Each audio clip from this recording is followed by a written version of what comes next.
Hi there! So usually these Linewriter in-depth videos take the form of art criticism. We pick a Linewriter piece that we really like, and we go through what we like about it in detail. As I was attempting to write about all the things I like about Toivo's track, I Can't Ride These Lines Without You, I slowly realized that in order to do so properly, I was going to need to talk at length about the relationship between an artist and their audience. And from there, it ballooned into a sort of half me gushing extensively about a Linewriter track and half dissertation on the nature of creating meaningful art with Linewriter. So I hope that sounds fun, because that's what we're doing.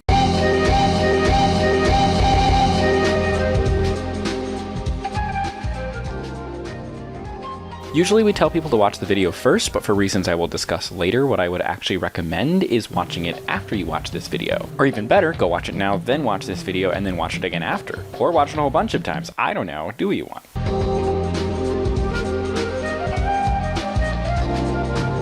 At its heart, I Can't Ride These Lines Without You by Toivo is a narrative-focused Linewriter work representing a journey into hopelessness and despair before re-emerging with hope again. There's also a meta-narrative about the trials and tribulations of pouring yourself into an artistic project, but first I want to walk through some of the major emotional beats of the work.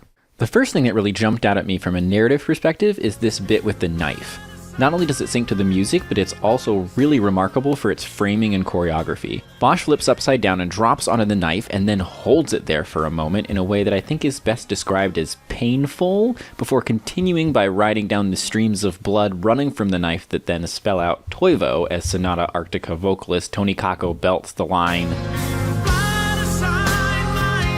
It's a really powerful moment that carries a striking amount of emotional weight for Linewriter. When I watch Linewriter videos, I usually have pretty low expectations for how a typical piece is going to make any kind of an attempt to elicit any emotions out of me, and this moment was really effective in getting me to sit up and pay attention. I think part of what makes this moment work is that Toivo clearly designed the track and scenery simultaneously here. The vast majority of the time in Linewriter, the track is made first and drawings or scenery are added later, which I think stems in part from the painful amounts of lag that adding scenery would create in the old Flash versions and how difficult track making would become under large amounts of lag. Adding scenery after the track is complete can be interesting in some ways, but it makes it really hard to construct powerful emotional moments like what Toivo does here. Sometimes literal depictions of the music can be absurd to the point of unintentional comedy, and yet this moment really works in conveying something pretty dark, which is, well, it's self-harm. This is the first Linewriter work I know of that directly alludes to self-harm. Just a warning, this video essay is only going to get darker from here, folks. The next major emotional beat is the title drop, which takes place during the bridge of the song, where the most intense belting happens. While Tony sings I Can't Write These Storylines Without You, Toivo animates on screen the slightly modified lyric,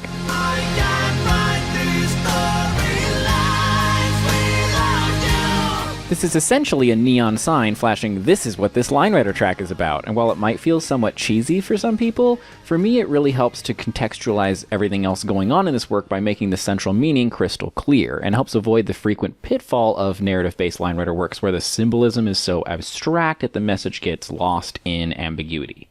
The next narrative beat is a sequence of comments drawn on the screen that Bosch rides past. The first comments depict praise, but they very quickly shift to neutral, then critical, and finally downright mean, concluding with a comment that reads, "Kill yourself." For me, watching this for the first time felt like a gut punch. The comments go by at a speed that's quick enough to get you to skim read, which makes the precipitous drop from glowing praise to hate comments really hit hard, and then Bosch lingers on the "kill yourself" comment a little longer than the others. It's an excellent representation of what it can be like reading comments on your creative work after publishing it to the internet. There might be plenty of lovely positive comments on your art, but it can be infuriatingly difficult to stop thinking about the negative ones. There's one more major narrative beat that I want to talk about before we get into the themes and the more abstract imagery. Throughout the work, there is a recurring drawing of a tree, which serves as a motif representing the seasons. When we first see the tree early in the piece, we see two depictions of the same tree a few seconds apart, the first with all its leaves, and the second with its leaves having fallen off, paired with the lyrics, "When the autumn leaves have fallen, it's only due to my pain, the last thing left of me." It's really nicely framed. Bosch slows way down and shuffles up this hill nice and slow to let the bare tree with the fallen leaves linger on screen for a bit, which is a nice contrast with the dynamic energy of the first chorus that immediately follows. However, at this early point in the video, I took this for a straightforward representation of the lyrics about autumn leaves. The magic happens when Toivo brings this tree back several minutes later in the video, shortly after the "kill yourself" comment.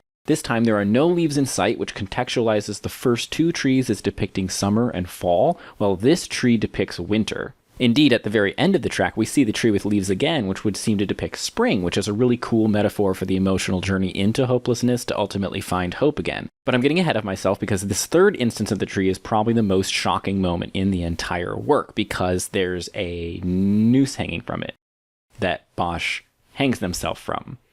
Like they drop into the noose and sit there and rock and shake for several seconds before finally dropping out of it. Something important I want to highlight is that this moment is shocking, but it's not relying on shock value for a reaction. We've built up to it from all the previous emotional beats I've talked about. Especially following the hate comments, it feels like Bosch is attempting suicide in direct response to the comment that told them to do so, and that gives it a weight that it wouldn't have had otherwise. If Toivo had hit us with this moment out of the gate, it would have felt at best like a bit of a cheap shot, and at worst silly or even comedic. To illustrate this point, I want to talk about how, somewhat disturbingly, this isn't actually the first time someone has depicted Bosch hanging by a noose. In 2018, Hanneman posted this image of Bosch being hanged from the gallows, and then after some mimetic iterations, Argolin created this animation of a dead Bosch being hung by their scarf, and yeah. The thing is, though, these were intended as jokes. Tasteless jokes, perhaps, but they definitely weren't trying to depict suicide or execution in a serious way like Toivo does in I Can't Ride These Lines Without You. See, the thing is, Line Rider doesn't lend itself naturally to serious, heavy topics. For most people, Line Rider is a fun little toy where you draw lines for a cartoony kid on a sled to ride down and then laugh at the ragdoll physics when they wipe out and crash, which, to be fair, usually lend themselves quite well to comedy. Conundrummer has described this problem as the boy on the sled problem. I think it's really impressive that Toivo not only takes on these heavy themes in a Line Rider work, but how well he uses these emotional beats to build up to this moment, a moment that, outside the context of this work, would have likely read as a bad joke. It's a very bold and risky artistic decision to put something like this in a Line Rider track and play it completely straight, and in my opinion, he totally pulls it off. Now that we've covered some of the more obvious beats, I want to talk about this squiggly line, because it's perhaps the most pervasive element of the entire piece. Toivo's distinctive squiggly line runs right from one end of the track to the other, and it's used for some really cool moments, especially in relation to its other half, the smooth line that also runs the entire length of the track. This seems to me very likely inspired by Apple's 2016 Line Rider work Rigor Mortis, which also features a pair of lines affecting Bosch that remain persistent throughout the track. But while Rigor Mortis was fast-paced throughout to the point of head spinning, Toivo is in much less of a hurry and more than willing to slow down for emotional beats at appropriate moments, creating a much more powerful ebb and flow of intensity throughout the runtime. This, along with the added element of making one line smooth and the other squiggly, makes it much easier for the viewer to notice the persistence of the two lines. One of the best moments utilizing this duality of line, if you will, comes in the second verse. When Tony, suddenly and without warning, starts belting, Bosch, suddenly and without warning, is yanked off the smooth line and ferociously flung around by Quirk, perfectly concealed by the squiggly line, only to be plopped right back down on the smooth line when Tony pauses for breath, and then is swept right back up again when the belting resumes, a pattern that is repeated throughout the second verse.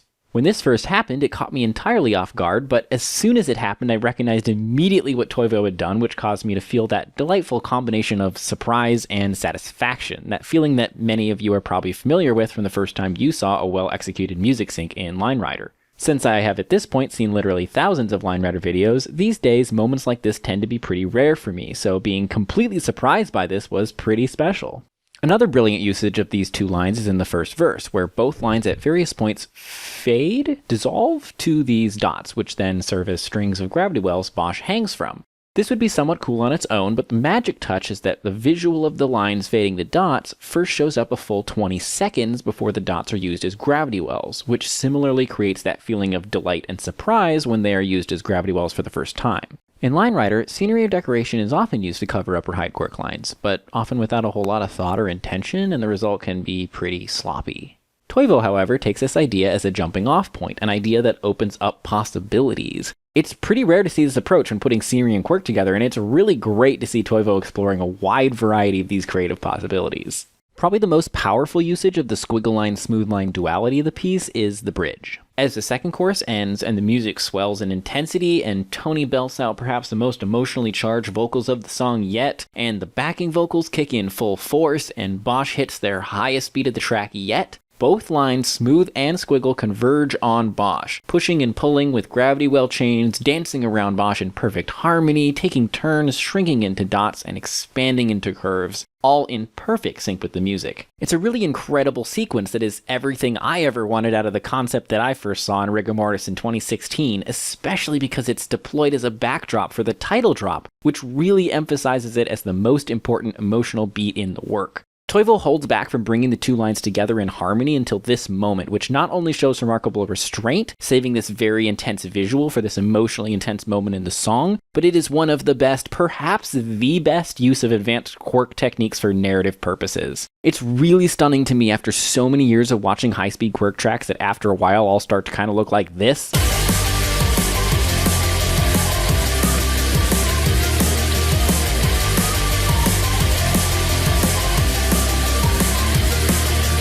That I get this.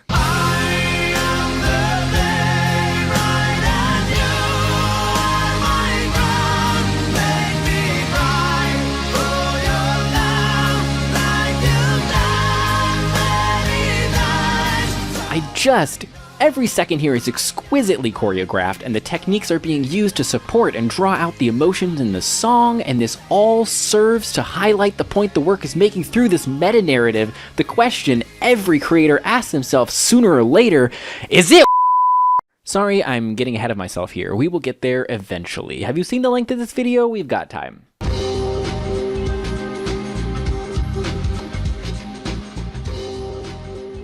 Something that I see Toivo doing in this piece that I don't typically see a lot of technically proficient line writer artists doing is thinking about how each aspect fits into the work as a whole. Sonata Arctica taps into some very powerful emotions in this song, and pairing emotional songs with line writer tracks is nothing new, but far too often this comes in the form of picking an emotional song and syncing the track to it on a surface level, thus letting the song carry 90% of the emotional weight. In I Can't Ride These Lines Without You, however, Toivo is putting real thought into connecting song and track on a much deeper level. Toivo is thinking about how the music is affecting him as a listener, and how he could elicit that reaction in a line writer work and then making it happen. We're well past the realm of what trick can I do that would fit the music here, reaching into the world of how can I use or not use my technical skill set to elicit the desired effect on my audience here. There's a high-level bird's-eye view of how each narrative beat, every thematic motif, every instance of utilizing a technique will hopefully impact the viewer on an emotional level. To illustrate what I mean, let's dig into some specifics here. For those of you in the line writer community, beware, this is the part of the video where I start firing off a bunch of spicy hot takes you might not agree with, and that's going to be a recurring theme throughout this entire video, so brace yourself. Let's talk about superficially syncing technical tricks to music in line writer. There are endless examples of this phenomenon throughout line writer history, dating all the way back to Jam by Raphael. But in my opinion, the person who has done this most consistently, most recently, and over the largest breadth of work is Arglin. Arglin is one of the most skilled and versatile track makers in line writer history. They've mastered a shockingly wide variety of line writer techniques to the point where I would guess that virtually everyone in the line writer community today likely had a moment listening to Arglin talk about something in line writer where they realized that they had absolutely no idea what they were talking about. This has personally happened to me many times. However, having the largest bag of fully mastered line writer techniques at your disposal does not necessarily mean you are going to make the best art, and this is where we get to my main criticism of Arglin's body of work. Generally speaking, it's often just one thing after another. It feels to me like for each new bit of whatever track they're working on, they reach into their enormous grab bag of techniques, rifle around a bit, grab one, pull it out, slap it down, done. For a viewer who isn't aware of advanced line writer techniques and what can be done with them, this can be pretty effective in making something that's honestly totally mind-blowing. And for line writer enthusiasts, especially quirkers, it's really impressive to see how many techniques Arglin has mastered and how expertly, thoroughly, and precisely each technique is executed in concert with the music. But as someone who's interested in line writer as more of a tool for storytelling, creating art, and eliciting emotions, the more Arglin tracks I watch, the more I find myself bored. The more I find myself thinking, what's it about though? To me, at a certain point, a lot of Arglin's tracks start feeling almost automated, like I'm watching a line writer track created by a neural network forced to watch 1,000 line writer tracks and generate a new one to this piece of music. Probably contributing to this was Arglin's rigorous breakneck production pace until this past fall, regularly putting out a staggering amount of Line Rider video content. In order to adhere to this punishing schedule, they were laser focused on efficiency, always optimizing how fast they could grind out tracks, which I think may have significantly limited the thought they were able to put into each piece from the holistic perspectives of narrative, structure, and eliciting emotions from the audience beyond, yo, holy shit, this Line Rider track is fucking wild. Another factor may be that Arglin seems to be more of an engineer at heart than an artist, interested in tinkering with physics engines, solving puzzles, innovating solutions, and fundamentally trying to get something really cool looking to work. And I think this is evident from their other work in Fantastic Contraption and Polybridge, which would be significantly more of a stretch to call art. Compare this with Doodle Chaos, who's also into physics simulations outside Line Rider, but whose work leans considerably more towards the world of art and/or entertainment. And finally, and this last bit applies more broadly to the Line Rider community than just to Arglin, I think if you spend a lot of time learning advanced Line Rider techniques so you have more tools in your tool belt, it can be really easy to let the desire to use those techniques you've learned drive how you approach creative decisions while working on a project. After learning a wide array of difficult techniques, it's extremely tempting when working on a project to gravitate towards those techniques you learned, either to show off what you can do or just because you're more comfortable doing something that you've been practicing. But which advanced technique should I use for this part of the song is, in my opinion, a deeply flawed approach that will generally result in works that feel algorithmically generated at best and like an unfocused jumble of look what I can do at worst. What were we talking about again? Right, Toivo, I Can't Write These Lines Without You, and how all the pieces of the work fit together. One fantastic example of this is how Toivo depicts this recurring line from the chorus.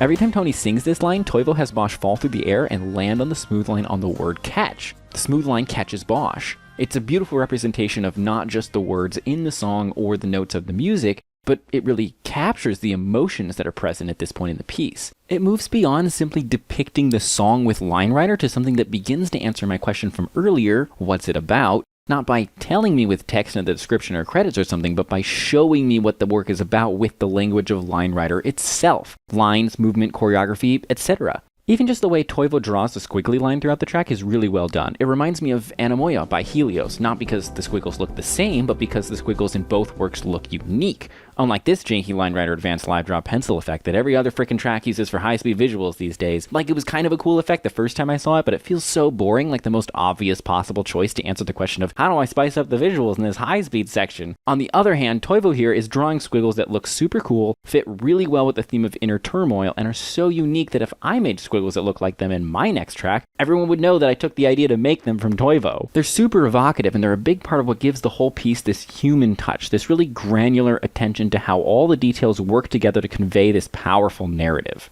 Another great example is the title drop. Not so much that the lyrics get animated on screen, but how they get animated. Personally, I've seen lyrics animated on the screen in Line Rider so many times at this point that it's become kind of a gimmick. It's technically impressive, it's flashy, and it's relatively new, and it can be kind of a cool effect sometimes, but most of the time when I see it, it just comes off as kind of, this is the part of the track that I'm going to animate the lyrics on the screen because that's cool and I want you to think this track is cool, like and subscribe! But in I Can't Write These Lines Without You, when Toivo animates the slightly modified lyrics on screen, it's because these words are important for the narrative. This isn't just a cool effect, this is a story beat, and it's not lost on me that some of the most visually striking and also tedious and time-consuming effects are used here. So the most intense techniques climax at the same time that the song and the narrative are also climaxing. It's a really beautiful harmony of emotion, technique, and music visualization. To really drive this home, Toivo hasn't just copy-pasted the words from frame to frame, he's created this vibrating jiggle effect in the animation of the text that really underscores the intensity of Tony's belting, and has the text increase in size over the course of the phrase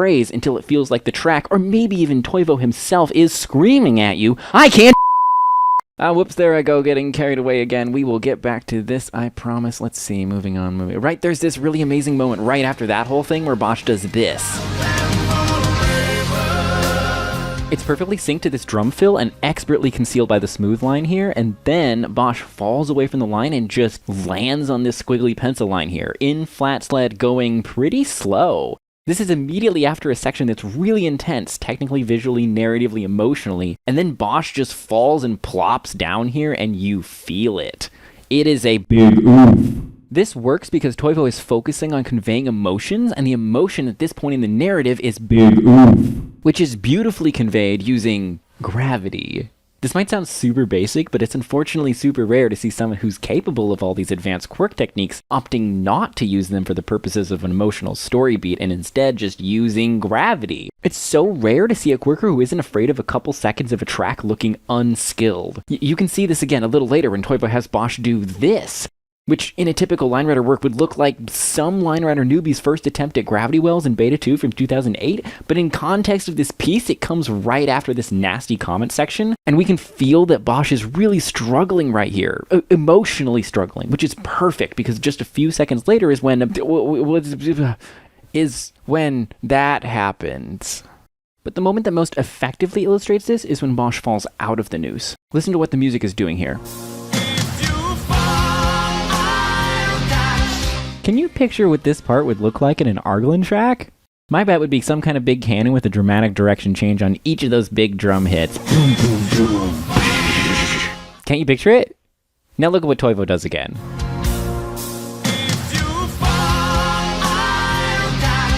What is this? Bosch just falls? Nothing happens? This isn't impressive at all. I want my money back from this Line Rider video that I definitely paid money to watch. This works, though. It works so well. It really powerfully drives home the visual that we just witnessed of Bosch hanging from a tree, because it refuses to undermine the emotional weight of that moment with some kind of hyper-precise, overly dramatic movement. It reminds me of this one time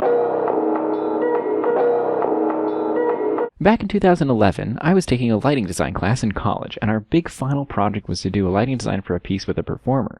I was working with a dancer who nowadays goes by Ash Jurgens, and we were in a meeting where we were talking about what he wanted to do for the dance. And he made a remark that has stuck with me ever since. He was venting a little bit about how some choreographers can feel like they have to have something happen on stage every time the music does anything. Sometimes I watch these dances and I get so frustrated, he confessed in my general direction. They'll be like, duh, duh, duh, duh. On each duh, he struck a pose or did some kind of obvious, clear movement. And I'm like, you don't have to do something on every goddamn quarter note. This has stuck with me, especially as I started thinking more and more about Line Rider in terms of choreography over the years. Sometimes I think about how I've always loved to move my body to music, something that many people might call dancing, but I always had a hard time watching other people dance, or watching myself dance, or remembering that I had a body while I was dancing. Can I get a big mood in the chat if you're trans? And then I realized that these days I kind of do virtual choreography with a kid on a sled and lines in a white void. Can't be dysphoric if you're the only person in an endless white void full of crushing existential dread. Am I right, gamers? Anyway, this is something that applies to a whole lot of Line Rider tracks from the last decade or so. Sometimes I'll be watching a Line Rider video and I'll have this moment where I'm just like, you don't have to sync to every goddamn quarter note, you fools. Hanneman has cited this in the past as a major reason he lost interest in Line Rider, saying that lots of tracks felt overly mechanical to him. Everyone was syncing super precisely to every little moment of every track, and sometimes it was almost like there were clear and obvious ways for how a track should be synced to a piece of music. Music do this, track do this. It's simple. I reached out to Hanneman for this essay to ask him about this, and he used the term autotune track, because autotune takes away the singer's agency, compressing the potential for expression in their voice into a rigid set of quote-unquote correct musical notes. And he expressed that he feels like when tracks get overly mechanical like this, it feels like we're stripping away Bosch's agency, which makes it a lot harder to tell a narrative. Conundrumber's term Olympic puppetry from his Medium write-up about Omniverse 2 also feels relevant to this topic. Sometimes it just feels like Bosch is being puppeteered by the track's creator, and this lack of agency can make it really hard to tell a narrative with Bosch at the center. I think the Line Rider community often winds up making tracks that look this way because they fall into the trap of thinking that everything they put on screen must be perfectly executed. You basically never see messy squiggles or stuttering movement or baby's first gravity wells in an Argolin track. Even in slow sections, you get smooth flat sled because that's something that matches the music and also something that's possible to execute perfectly. I think this is how you end up with these tracks that are cool, flashy, flawless, and yet somehow also sterile, mechanical, predictable, boring, auto-tuned. I Can't Write These Lines Without You is a brilliant, shining example of a Line Rider piece that contains a whole bunch of advanced quirk techniques and yet also avoids this trap beautifully. Toivo shows us with this work that sometimes not syncing to the obvious can be really powerful, that you don't always need something to be perfectly executed to serve its purpose in the work as a whole. Sometimes you actually want the opposite. Sometimes you want things to look messy or awkward or grungy or even poorly made. These things can create narrative tension, turmoil, contrast, and those things can be incredibly powerful as tools for storytelling. This is why I Can't Ride These Lines Without You fundamentally works. It's why I'm making this freaking ridiculously massive video essay on the track.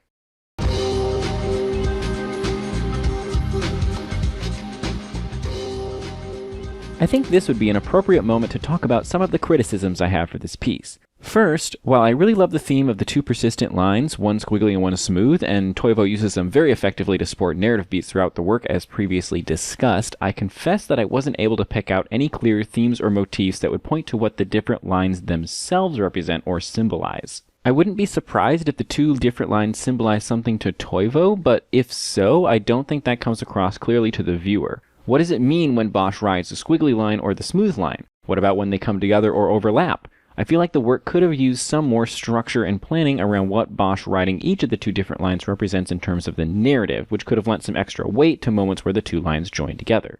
Second, this one isn't entirely Toivo's fault, but most of you probably know that I'm huge into LineRider camera work, and the LineRider Advanced camera is weird, clunky, janky, and barely more versatile than Beta 2's primitive camera. Especially with these moments with the trees, I feel like camera panning tools really could have served to emphasize some of these story beats more effectively. Like, here Toivo slows Bosch down to frame this tree on the left really nicely, but this is Toivo doing his best within the limitations of the LineRider Advanced camera. Bosch is still squarely in the center of the frame, and the tree is way off to the left side of the screen. With panning tools, you could actually center the tree in the frame for a moment with Bosch off to the side, which could emphasize that narrative beat a whole lot more effectively, not to mention make it look more polished and professional. Even camera zooms struggle in this work under LineRider Advanced's baffling camera system where, besides the fact that it just consistently looks super janky, a zoom level change is triggered by a collision with the line rather than at a specific timestamp, which manages to be wildly impractical both in user interface and in limitations. Want to change the zoom level? Find a line that Bosch collides with at the exact time you want the zoom to start, right-click it, make it a zoom trigger line, find the time where you want the zoom change to end, do the math to calculate how long the zoom should be in frames at 40 frames per second, and enter the solution to this math problem. Whoops, is that not quite right? Did you want to start the zoom a little later? Go find that line that triggered the zoom change, make it not a zoom trigger, then go find a line that Bosch collides with later in the track, and do this whole process again. Whoops, did Bosch collide with that line multiple times? Welcome to 2 zoom triggers, baby! Want to zoom, but Bosch is falling through the air? Tough luck. Maybe you should have thought of that before you went and made all that airtime, huh? Maybe you should have made a track where Bosch collides with a line every other frame for the entire duration of the track, like Flinkwork. Don't you know airtime is bad? Why would you ever do airtime? But seriously, how is timeline-based zooming still not a thing with LineRider Advanced when LineRider.com has had keyframe-based camera controls for 5 years now? Timestamp the start of the zoom, timestamp the end of the zoom, plug in the 2 zoom levels. Want to change anything? Just modify one or more of those 4 values.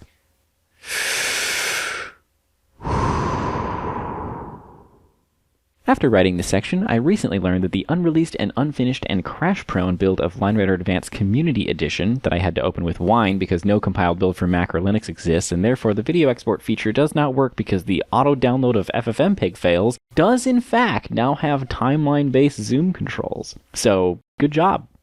Hey, just popping in here during the edit because I got a new computer in August after recording this segment, and LineRider Advanced Community Edition now no longer opens in Wine at all on my new computer. So in order to get this one screenshot of LineRider Advanced Community Edition zoom triggers, I attempted to open LineRider Advanced Community Edition with Wine, and then I attempted to download Visual Studio to compile it from source. Both of these didn't work, but somehow they broke every other build of LineRider Advanced on my computer, which now just crashes as soon as I open it. I have to dual boot now to use LineRider Advanced at all. This is the nightmare realm. This is the bad place. I think this was changed sometime in mid-2020 though, after the release of Toivo's track.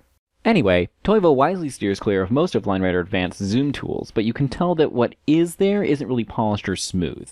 Unfortunately, he also still uses the heavy air quotes predictive version of the LRA camera, where the camera, instead of following Bosch's movement like you would expect, and like literally every other LineRider camera, It is, quite bafflingly, always moving ahead of wherever Bosch is, and even worse, whenever Bosch moves or changes direction suddenly, the camera actually jerks suddenly in the direction Bosch is about to go before Bosch does. For a track with a lot of stops and starts, this camera can be borderline nausea-inducing, which can completely wreck the viewing experience of an otherwise good track. Thankfully, I Can't Ride These Lines Without You doesn't have a lot of sudden direction or speed changes, but I do have to point out that this predictive camera tends to feel like it is pulling Bosch along rather than reacting to Bosch's movements. And this really takes away from our perception of Bosch's agency, which is why the use is really unfortunate in I Can't Ride These Lines Without You, because it's a work that's highly driven by a narrative where Bosch has agency, even alluding to choices that Bosch has to make.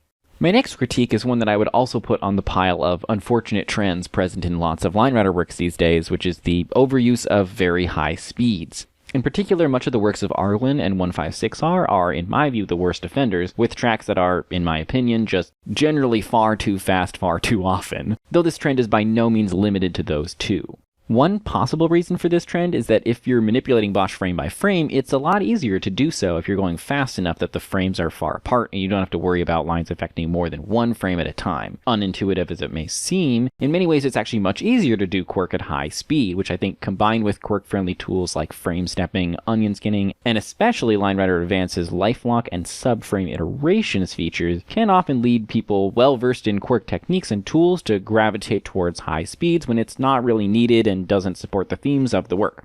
Don't get me wrong, high speeds are absolutely a useful tool that can be very effective, especially in creating intense feelings, but sometimes I see people making the mistake of thinking that it's a simple equation of, for a more intense line rider, go fast, and this is very much not always true. I can't believe I'm saying this, but the 2010 Line Rider work Blue Champion by I Got Greasy Balls is a perfect example of this. The most intense sections of the song aren't the fast sections of the track, where long evolving flings sweep Bosch across the screen during the verses, but the progressive Quirk sections during the chorus, which, while technically at a lower speed, have much more dramatic movement, jerking Bosch around in ways that match the intensity of the music. In I Can't Ride These Lines Without You, Toivo nails just the right speed during the bridge, but in my opinion it falls a bit flat in the third chorus. It's almost like Toivo wanted the third chorus to be even more emotionally intense than the bridge, and decided to make Bosch go even faster in an attempt to achieve that. But you can see him struggling with conveying dialogue between the smooth line and Bosch at these high speeds, and it starts to feel significantly more mechanical than the rest of the track up to this point. Or maybe he just wanted to set up the amazing— Wait, what? How have I not talked about the best moment in the entire There I go, getting ahead of myself again. We will get there, I promise. One more criticism of I Can't Ride These Lines Without You is that there are a few ideas that are set up in some ways that never really pay off. These don't really hurt the overall impact of the work, but they can sometimes muddy the waters of what is important to pay attention to and what little details don't really matter much in the end. First, near the start of the video, there's a single word of the lyrics written out, fear. It's very blink and you'll miss it, and we never see any other lyrics written out like this other than the title drop, and in my opinion it would have been better to either leave this out or develop the idea a bit more in a way that creates payoff at a later point. Second, also near the beginning, the squiggly line has a very different appearance, texture, than it does for the rest of the work. We never see the squiggly line looking like this again, and my guess is that this is just how Toivo first drew the squiggly line early on, before settling into a different style that was used more consistently for the rest of the track. In my opinion, it would have been better to either bring this style back at some point later on, or change it to match with the rest of the track. Third, this little moment where the lyrics of shadow and sunlight are represented somewhat literally is a cool effect, but it's very brief, it doesn't really tie into the thematic motifs of the piece, and it doesn't really land as a narrative beat for me.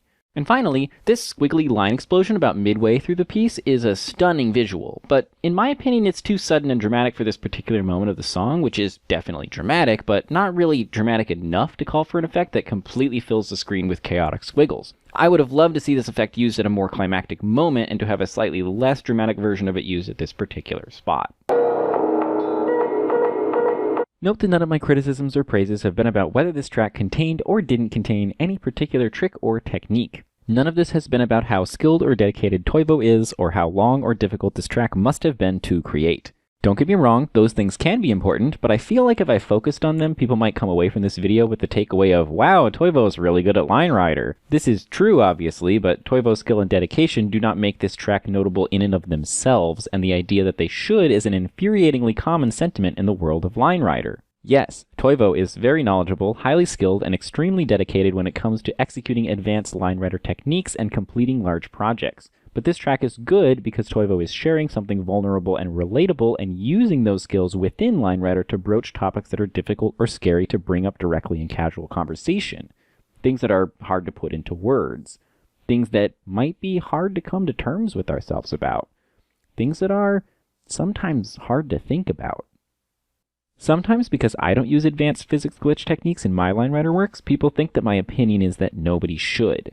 My opinion is, if you know these advanced techniques, if you like learning about them and figuring them out, if this stuff is fun for you, do what Toivo did with this track and put them to good use.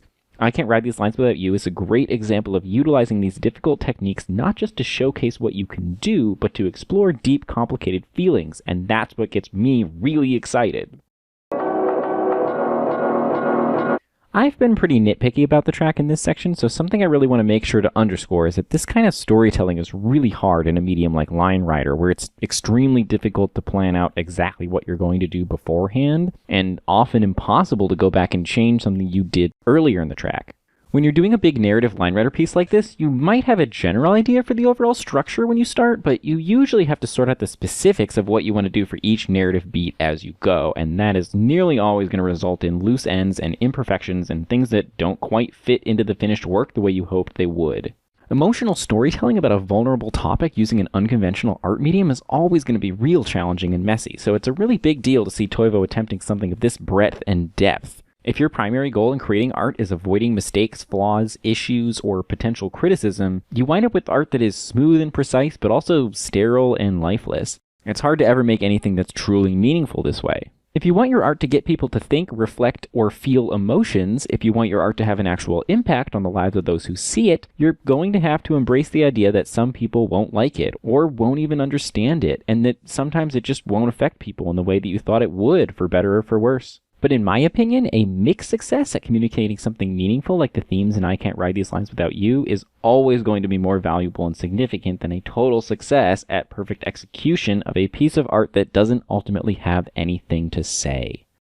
Even a completely failed attempt to express an emotion, convey a personal experience, or tell a story can still be really valuable to you, the artist, because you can see how people did react to your piece, how it differed from the reaction you expected, and then use that information for your next project. A showcase of your ability or skill with perfect execution is less risky, but it's also far less rewarding. After all, if you leave your art open to interpretation by your audience, you open up the possibility for conveying things that can't be expressed by words alone. And to me, that's kind of what making art is all about. So it's really incredible to see Toivo just absolutely going for it. I mean, Bosch gets hung from a tree in this track. That's not really something you throw in for fun, or at least it shouldn't be. It's not something that's possible to execute perfectly, because art that deals with difficult emotions and struggles is not going to land one way for everyone. It's going to land 100 different ways for 100 different people. But that's what makes it so powerful, because it's going to affect you, the individual viewer, in a unique way based on your personal experiences. And the best example of this for me is a part of this track that I have avoided talking about so far because I have a very strong emotional reaction to it every time I watch it. And I struggle to really explain how it makes me feel and how and why it hits me the way it does. See, right near the end of the track, there's this one last animation. While Bosch interacts with the smooth line, the squiggle line pulses to the music in the lower left. And then during the last chorus, it starts to dissolve. The pulsing effect continues, making it feel as if the line is fighting some unseen force that is causing it to dissolve and threatening to eradicate it completely. Pieces break off and float away as the squiggle line fragments, and then each of those fragments start to dissolve and float away themselves until the last remaining line fragment seems just about to dissipate into nothingness. And it's at this moment we hear the lyric, and the line suddenly swells from almost nothing back to its full squiggly glory for the grand finale. The first time I saw this, I found my eyes welling up with tears. And the second time. And the third time. To me, it feels like a representation of the will to keep going, to keep trying, to keep living in those dark hours when it feels like you can't go on and then suddenly you find strength you didn't know you had. When you're just about to give up, when it doesn't feel like it even really matters anymore, but you keep going anyway, and then miraculously, it pays off. It's all worth it, and you're so glad you kept going even when you were sure you were wasting your time and energy.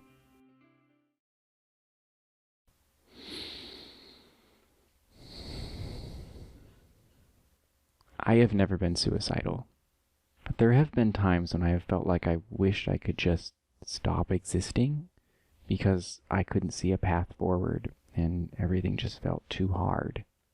And some of those times are heavily associated with Line Rider for me. 2016 was a really hard year for me as a Line Rider creator. Without getting too much into the drama of it all, I was pretty socially isolated in all aspects of my life and deeply ideologically at odds with most of the Line Rider community, and I felt this horrible sense of despair that the potential I saw for Line Rider to tell stories, to evoke emotions, to connect people would just never be realized. Even as I found myself unable to stop trying to use Line Rider as a creative outlet. There were multiple times over the last few years where I considered just giving up and abandoning my dreams of seeing beautiful, moving, inspiring works of art with Line Rider. But today, seeing all of the beautiful, moving, inspiring art that's being made with Line Rider, it is so clear to me just looking around that it was absolutely worth it. It was all worth it, and I'm just so glad I didn't give up. So when I watch this little exploding squiggle in this Line Rider track, it hits me really hard, because the thing is, this moment simultaneously represents those feelings visually and serves as a perfect example of how Line Rider can evoke strong emotions, which then evokes those emotions I'm feeling that are being represented on screen, and it all gets twisted up inside me into this lump in my throat, this ache in my heart, this water in my eyes. I can't fucking critique this! It's too personal, it hits too close to home, and I have no idea how this moment might hit somebody else in a completely different way. And that's kinda just how art works. As an artist, you evoke powerful emotions by giving people something they connect to on a personal level. But you don't really know how they'll connect to it because you don't know what they've been through. Your job as an artist is to put it out there and see if people can relate. No one person is going to relate to any one creative work the same way, and sometimes two people can have wildly different responses to the same piece of art, especially when that art is tapping into experiences that are deeply personal, and by their nature of being deeply personal, are not universal. Which leads us into our next section, because I think it's time to get into the nitty-gritty about a term that is thrown around a lot in the Line Rider world: accessibility.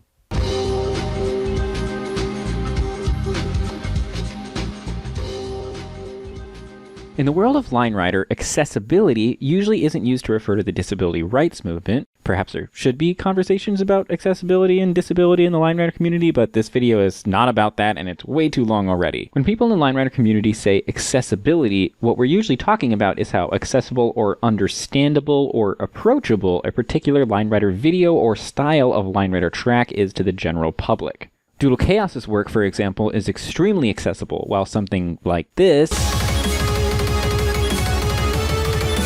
is pretty inaccessible for a general audience. In the past, sometimes I think people have gotten the impression that I think the best Line Rider art is made to appeal to the largest possible audience, and that anything that requires context to fully understand is worse because of that. Well, allow me to clear up this confusion. I don't think everyone should always be trying to make art for the broadest possible audience, but I do think everyone should be thinking critically about the audience you are making a work of art for.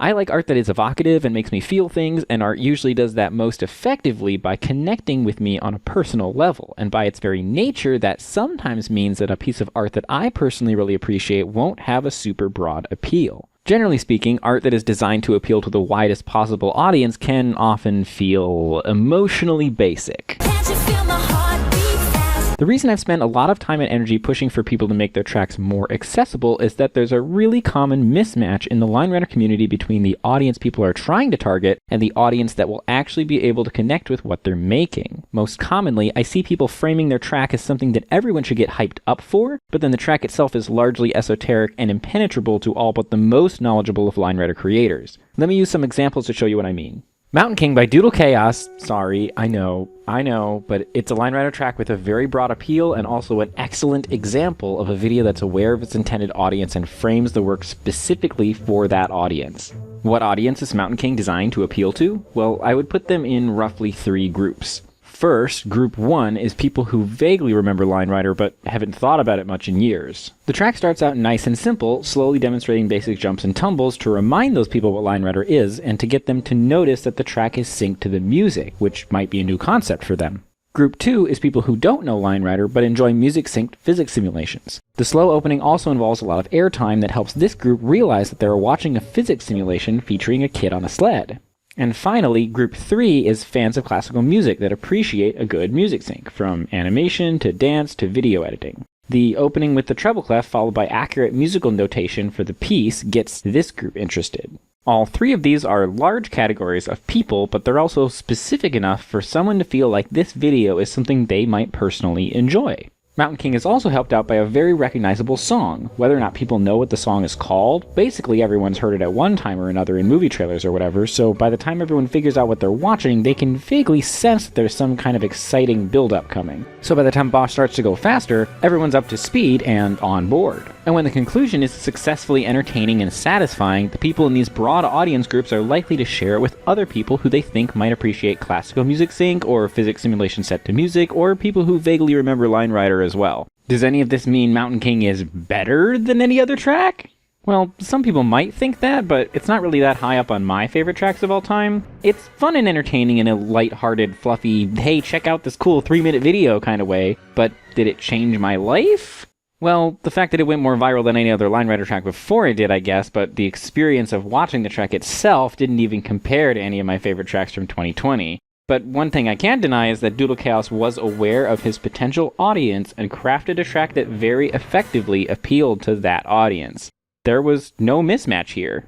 Now let's look at an example where this is more muddled. Specifically, let's pick an example where the mismatch is really extreme. Let's look at a track where the content is appreciable by a very narrow audience while the presentation and framing of that track shows a desire to appeal to a much broader audience. Let's talk about Resurgence by Cramwood. Oh boy, I can't wait to see how many comments are about this part of the video. Just to be clear, if you like this track, that is okay. This is not a segment about how I feel about the track. I'm not saying you're wrong for liking it. I'm not even talking about whether I like it or not. For transparency's sake, I don't care for it, but I'm going to do my best not to talk about that. I'm using it as an example of the mismatch between intended audience and the audience that's actually going to appreciate it.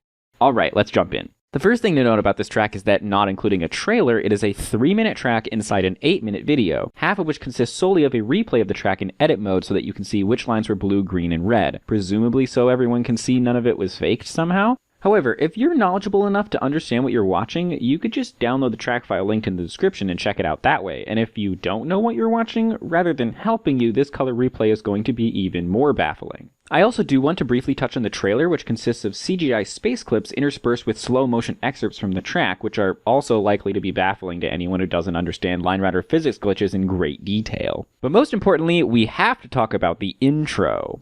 There's a note at the start telling people that it's tightly synced to audio, which implies that some of the audience wouldn't already know that, which makes it pretty clear that we're at least trying to appeal to a general audience that's potentially unfamiliar with music sync Line Writer tracks. Then we have a minute-long space-themed intro in the same vein as the trailer that is pretty obviously intended to build hype. But when we get into the track itself, most of what happens is pretty unintelligible to anyone who doesn't, at the very least, have a pretty high-level understanding of what Quirk is. Even if they know a fair bit about Quirk, someone who has never made a sizable amount of Quirk themselves would probably struggle to understand the vast majority of what's going on. This is me, I'm talking about myself here. So, why all the hype? Well, I don't know, but if I had to guess, maybe the hype-building trailer and intro are attempts to communicate to the people who don't really understand what they're watching that this track is capital I important, and that they better know what they're talking about before they criticize it.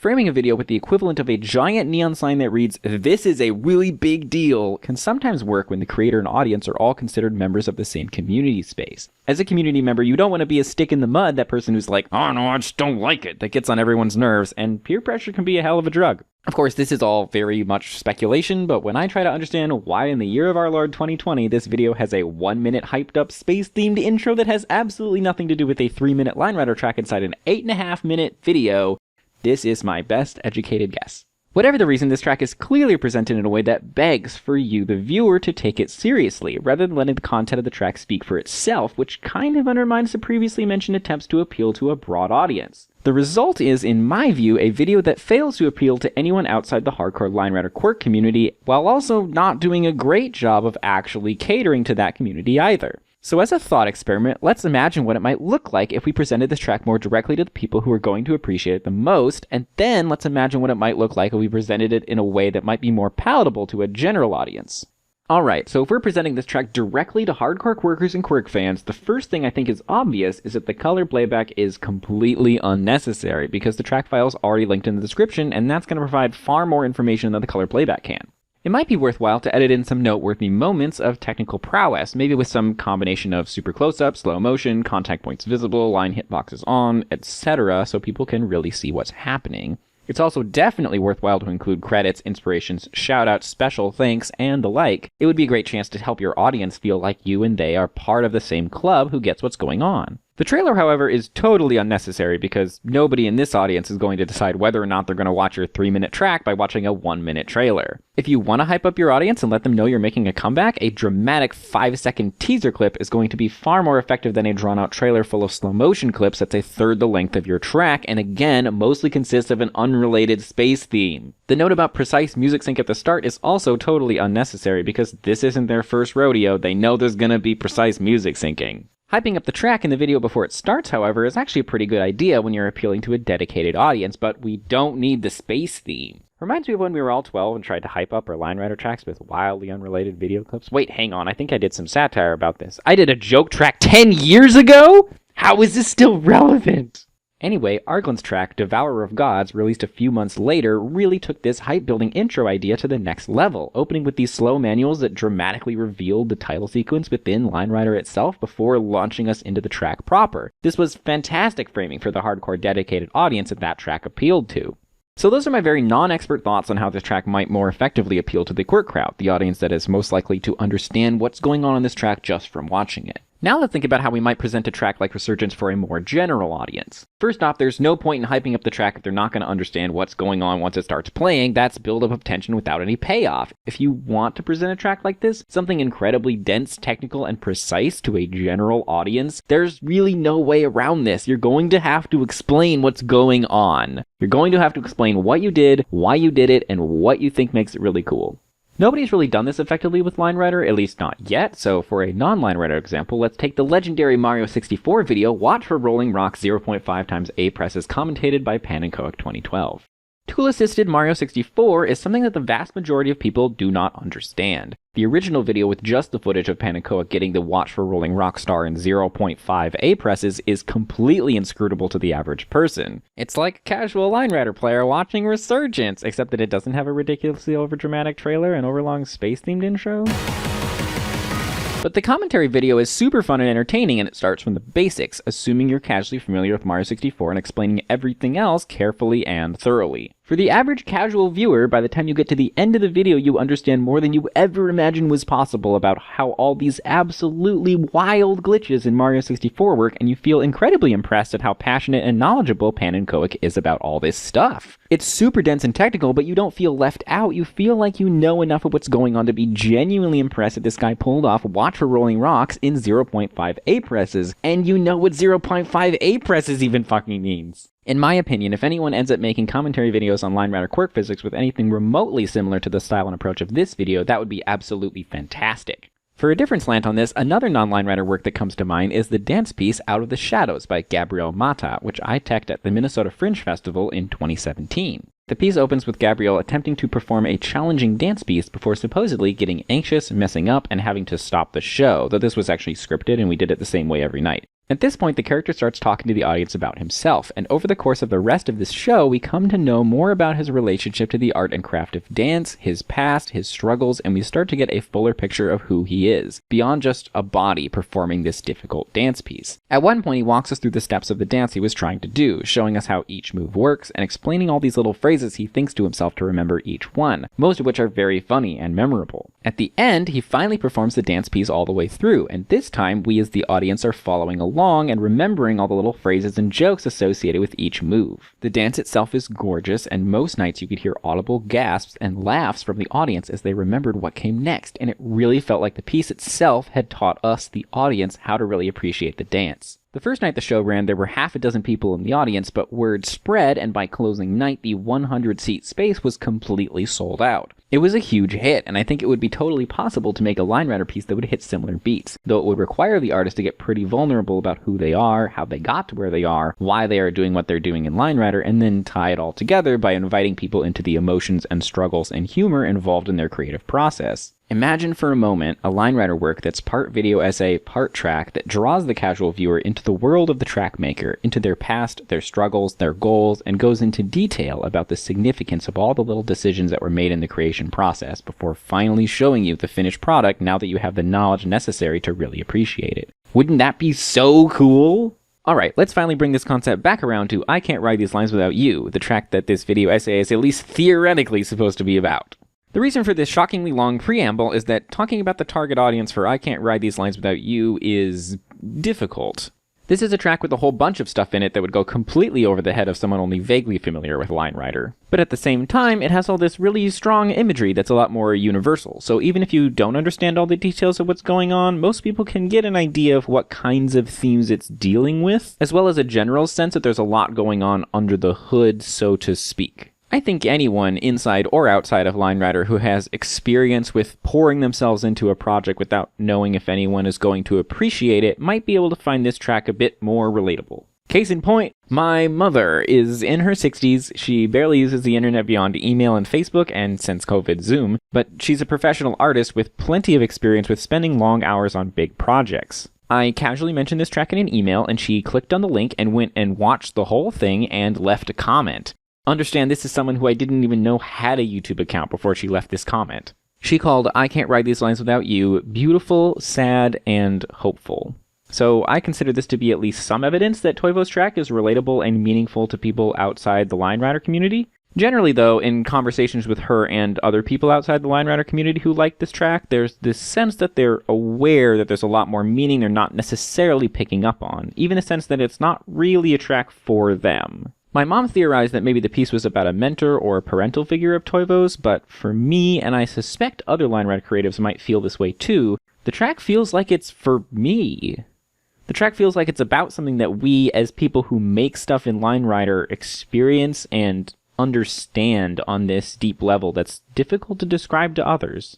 Making a Line Rider track about your personal experience in a vulnerable way can be really hard, and I think the comment section part of this track speaks to that really well. The first time I released a track that was vulnerable in this sort of way was in 2016 with Broken, a Line Rider track about my experience with depression. I have gotten thousands of glowing comments about how my art has affected people in positive ways since then, but I still remember it is not remotely difficult to recall the Patreon supporter who canceled his pledge with the reason being that Broken was not worth his $3.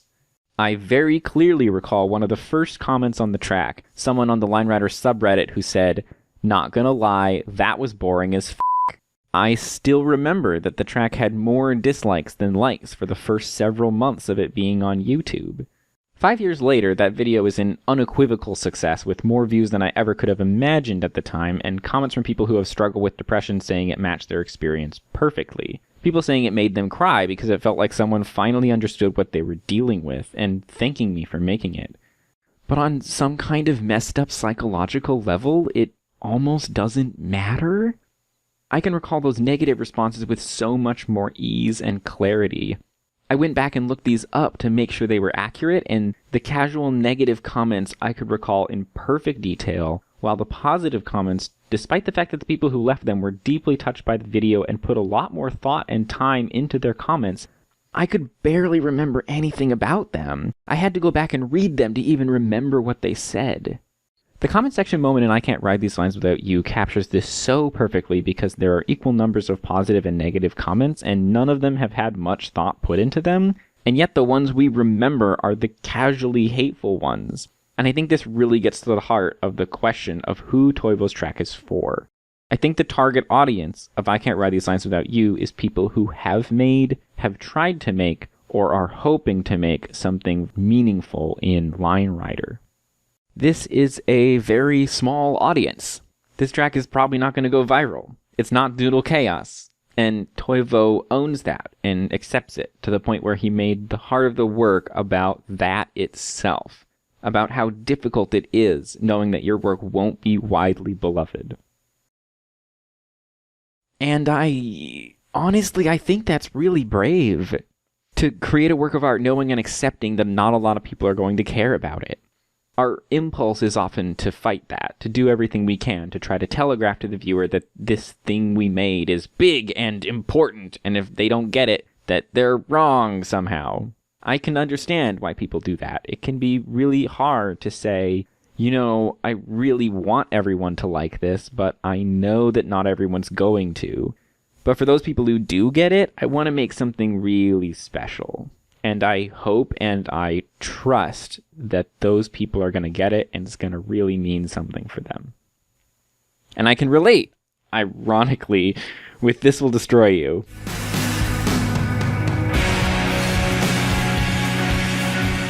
This Will Destroy You was, it was conceived as a bit of a frustrated, angry middle finger to the Line Rider community.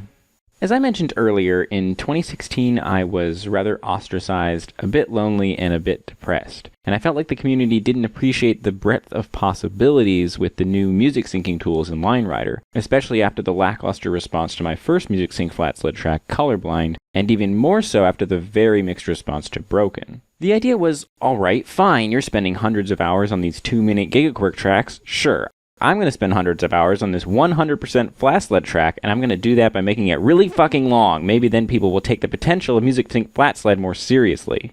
Of course, along the way, I started really enjoying the process and felt more and more like I was just making something that I really liked. After all, I love the album, and it was a great fit for flat sled, and the more I worked on it, the more I fell in love with the project, and by the time I finished, I had a much healthier mindset. But I was making this track in a time before Doodle Chaos, so I didn't really think that a lot of people would watch 51 minutes of slow burn flat sled, and I spent a lot of time wrestling with the question, why am I spending staggering amounts of time on something that very few people are ever going to see, let alone appreciate? Right around when I was wrapping up the project, I made a Facebook post. Today I put the finishing touches on the largest artistic project I have ever made. I just now finished watching it, and I am ridiculously proud of myself for persisting through what was in some ways the toughest year of my life to finally finish it. There's almost certainly no money, no career opportunities, and no widespread praise to be had upon release of this thing, and I think the process of creating it has been in part the process of learning to be okay with that. Well, I got that one very wrong. Turns out I underestimated how many people were willing to sit through a very long Line Rider track, and also how much a general audience would enjoy Music Sync flat sled, and also how Line Rider feature film is actually pretty good clickbait, and also I forgot about the YouTube algorithm newly prioritizing watch time over clicks. Oops. But even when it did go viral, I have gotten hundreds of comments from people who felt totally bored and confused by it. My favorite comments are along the lines of, it's just a Line Rider track synced to music. I don't get it. These comments make me smile because they're a great reminder that it's kind of impossible to make art that everyone likes. Anyway, my point is I know what it's like to pour your heart into a Line Rider project while not really being able to trust there's going to be any widespread acclaim for completing it, and I think it's this knowledge that makes I Can't Ride These Lines Without You hit so hard for me. And that's not really something that the average person can relate to, which means that on that level, this track is pretty esoteric. Not a lot of people in the general public are gonna get it. But that's okay? It would be pretty terrible for me to sit here and try to say that Mountain King by Doodle Chaos is somehow better than I Can't Ride These Lines Without You because it got more views, but it would also be kind of weird for me to sit here and say that I Can't Ride These Lines Without You somehow deserves millions of views because I can recognize that it's not really something easily digestible or shareable. The truth is, when we're evaluating a work of art, the only universal measure we have to say how good it was is how much did you personally get out of it? How much did it mean to you? And when you want to create art that moves people, that affects them in a real way, the best way to do that is to make something that really means something to you. When you take this route, you'll probably wind up making art about your emotions and experiences as a human being, and gravitate away from making line writer tracks that will make other people look at them and say, oh yes, this is a good track. It meets all my criteria for tracks that I like. Well done, you have met my standards for a good track. Instead, you might find yourself making art that leaves people unsure how to respond, grappling with who they are, and struggling to articulate how your art has affected them. And just maybe, you'll make art that sticks with them, that gets under their skin, that makes them think, that makes them feel things. Art that challenges them to reevaluate some aspect of their life. In 2016, I saw a dance piece at the Walker Museum of Modern Art in Minneapolis. It was a piece about being a theater technician conceived by Karen Sherman, an artist who is both a dancer and a theater technician herself. It was absolutely incredible. It's one of my favorite works of art I've ever seen. To this day, I get choked up just trying to describe it to other people. As a theater technician myself, much like I Can't Ride These Lines Without You, it feels like it was made specifically for me. There were so many emotional beats that it hit that relied on me understanding what it was about. The piece referenced all of these little things that, as a theater technician, you understand intimately because it's a part of your job. It took all those little details and made art about them that was at times hilarious, at other times disturbing, and at other times stunningly beautiful. It's the kind of piece that would really only work in a live theater setting because it's about the mechanics and the details of live theater itself, which means it's basically impossible for you to see it, and even if there was a video recording, which there isn't, it wouldn't really capture it. So despite the fact that it's virtually impossible to describe, I'm going to try anyway by recounting some moments that I remember from 5 years ago.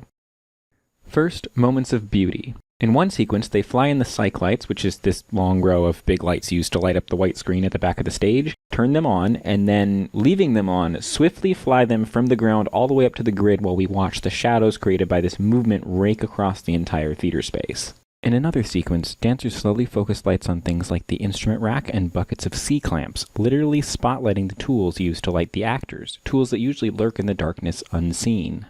Next, moments of humor. There was a sequence where some dancers are sitting on the stage in a circle and some techs wheeling the genie, which is this kind of elevator on wheels that you use to focus lighting instruments. The dancers get up and move out of the way of the genie, a pretty common occurrence when you have multiple groups using the space during tech, but no sooner have they sat down than the techs, without seemingly focusing any lights, move the genie towards their new spot, making them get up and move again. And this repeats and escalates until the techs are wordlessly, silently chasing the dancers all over the stage with the genie, and finally chase them off the stage completely. It's very funny. At another point, there is a large black curtain put up, and we are made to understand that the far side of the curtain represents on stage, and what we are seeing is a representation of backstage. And then in this extended sequence, the actors run off stage, hand props to the techs, and then run back on stage, while the techs scurry around and pass these props off to other actors who then immediately also run back on stage. This also escalates to an absurd finale where the actors are eventually throwing impossibly large numbers of props off stage, while the techs frantically do their best to gather them up and hand off the right ones to the right people. You had to be there. There were also some profoundly disturbing moments. At one point we were listening to technicians chatting idly over headset, which happens all the time, and one starts telling a war story about working a really terrible gig, the kind of thing that really sucks when it happens and then becomes a fun story to tell to your fellow techs for years afterwards. But this story is particularly yikes, and it gets darker and darker until the tech says, and I realized, this is completely unsafe. We could die. And then immediately stops. Silence. This hit me really hard because I know people who easily could have died while working in unsafe conditions, and I know one person who shattered his arm and leg after falling from a catwalk system that was basically just a bunch of loose boards sitting on top of pipes chained to the ceiling. It took him months to recover, and he doesn't work in theater anymore because he was psychologically unable to do work high off the ground after what happened to him. As far as I know, the space never changed the catwalk system after that happened. I have friends who still work there. And then, finally, there was the ending sequence, which is possibly the most sublime moment I have ever experienced in a work of art. Throughout the show, as is custom during Tech Week, there was a row of control boards smack in the middle of the house, which is where the show itself was actually run from. For the finale of the show, the technician started this automated sequence and then walked away from the boards, once again leaving the spotlight. The song When I Go Deaf by Low played as the thickest fog I have ever seen in a theater slowly rolled into the house. The song has a quiet, reflective start, but then a couple minutes in, there's this moment where the guitars suddenly come in this massive wall of sound, at which point an automated light show starts. Perfectly synced to the music.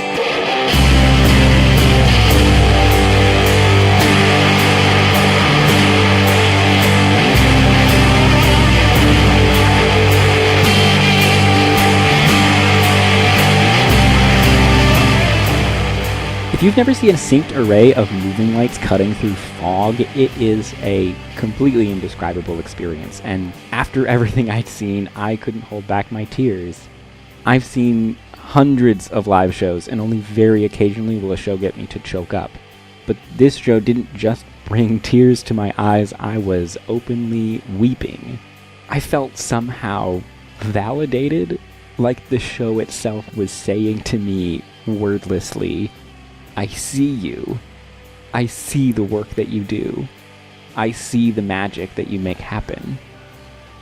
And I turned, tears streaming down my face, a total blubbering mess, to my partner at the time, Katie Martin, who I was seeing the show with, and she has this slightly confused look on her face. Wow, I say to her, wiping tears from my eyes. That was amazing. She looks back at me, a little embarrassed. Sorry, she says. I didn't really get it.